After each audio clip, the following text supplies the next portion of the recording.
안녕하세요. 데이업에서 제지산업을 담당하고 있는 담당 멘토 김기동입니다. 이번 시간에 살펴볼 기업은 한솔제지인데요. 이 기업이 어떤 기업인지 궁금하시거나 이 기업에 대해서 잘 알고 싶다. 혹은 이 매매 전략을 짜면서 어떤 시나리오를 세우면 좋을지 이런 부분들에 대해서 제가 자세히 설명을 해 드릴 테니까요. 딱 5분만 집중한다고 생각하시고 지켜봐 주시면 감사하겠습니다. 이 영상을 시작하기에 앞서 좋아요와 구독 눌러주시면 저한테 정말 큰 힘이 되니까요. 한 번씩만 부탁드리겠습니다.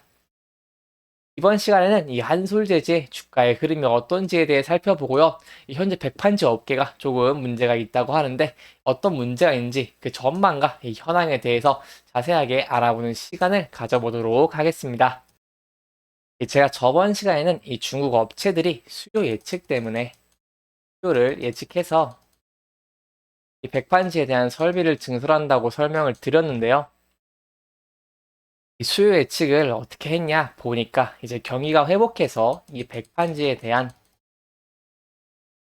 이 수요가 좀 늘어날 것으로 봤고요. 이 또 친환경으로 향한 이 관심이 커지면서 포장재가 이 플라스틱 포장을 대체하는 것을 좀 호재로 보면서 중국 업체들이 조금 수요 예측을 하면서 설비를 증설을 했다고 말씀을 드렸습니다. 거기에 이어서 좀 더 말씀을 드려보면은 실제로 현재 상황을 보면 좀 전 세계적으로 백판지에 대한 수요는 좀 늘었지만 아시아 지역의 설비 투자가 현재 좀 과하다고 조금 시장에서는 판단을 하고 있습니다. 따라서 현재 글로벌 백판지 시장은 공급 과잉 상태이고요. 이 수요 증가가 잠적인 이 공급량 증가분을 흡수할 정도는 아니라고 보고 있습니다. 그렇기 때문에 이 신사업을 하고 있는 한솔제지는 조금 매력적인 기업이라고 할 수 있겠죠.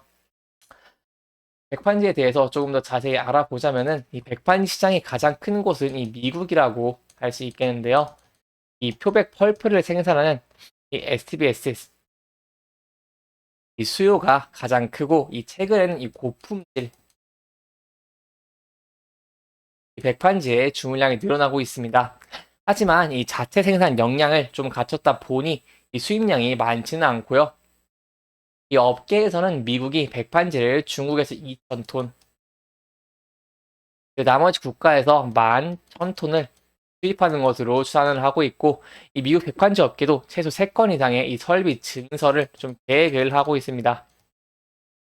따라서 이 현재 아시아 업계는 다른 지역에서 화로를 찾기 어려운 상황입니다. 이 가격만 보면은 백판지는 아시아산보다 유럽산이 더 싸다고 할 수 있겠는데요. 따라서 결국 아시아산은 이 대체로 아시아 내에서 소비가 되고 있는데 이 최근 설비 증설로 가격이 내려가서 현재 이 백판지 업체들이 전부 이 매출에 대한 좀 타격을 입고 있습니다. 따라서 이 대규모 백판지 설비의 신진설 계획이 계속 발표되면서 가격은 하락하고 있고 수요도 현재 감소하고 있는 상황이라고 할 수 있겠습니다. 그렇기 때문에 이 주가도 거기에 반영해서 조금 이제 하락하는 모습을 좀 보여주고 있는데요. 이제 이러한 해외 상황에 더불어 좀 국내 상황을 좀 보자면은 국내 상황도 현재는 좀 악재라고 할 수 있겠습니다. 이 국내 업체들은 이 매출에서 이 수출과 내수 등이 각각 한 절반 정도의 차지를 하는데요. 이 매출 1위인 이 한솔제지는 이 지난해 산업용지 매출이 6,263억 원에서 수출이 48%이고 내수가 52%였습니다. 그래서 올해 2분기 한솔제지 산업용지 수출은 1,127억 원으로 전년 동기보다 27% 줄었고요. 한솔제지 수출 지역은 아시아가 40%로 가장 많은데 지난해 하반기 동남아 신설 설비가 생산한 물량이 시장에 풀리면서 현재 매출에 조금 타격을 받고 있는 모습을 보여주고 있습니다. 따라서 현재 아시아 지역은 공급이 좀 과잉 상태가 당분간 지속될 가능성이 커서 좀 다른 시장으로 진출해야겠지만 이 경쟁 부분에서 이길 수 있을지는 계속해서 우려가 나오고 있습니다. 부분에 대해서 좀 긍정적인 뉴스가 있어서 제가 좀 설명을 드리려고 사람을 가져왔습니다. 한솔 재지가 아프리카에서 이 지하수 개발 사업에 뛰어든 까닭에 대해서 얘기를 하고 있는데요.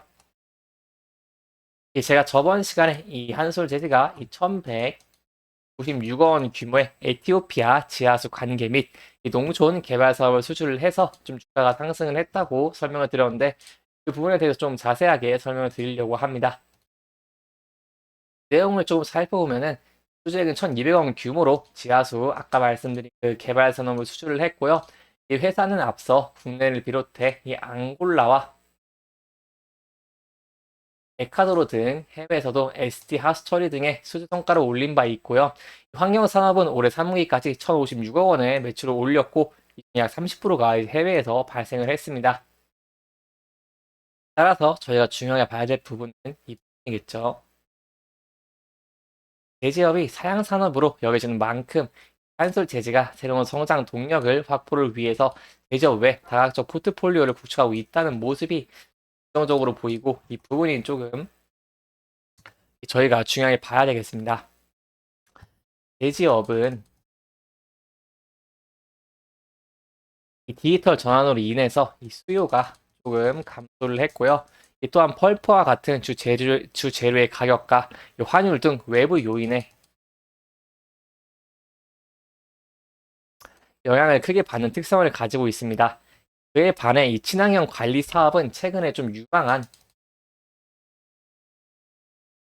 사업 분야로 부각이 되고 있는데요. 이 움폐수 등 일성 폐자원에 발생하는 바이오 가스를 연료로 재사용할 수 있는 기술 개발로 탄소 감축, 현재 가장 큰 이슈죠. 이 탄소 감축이 가능하기 때문입니다.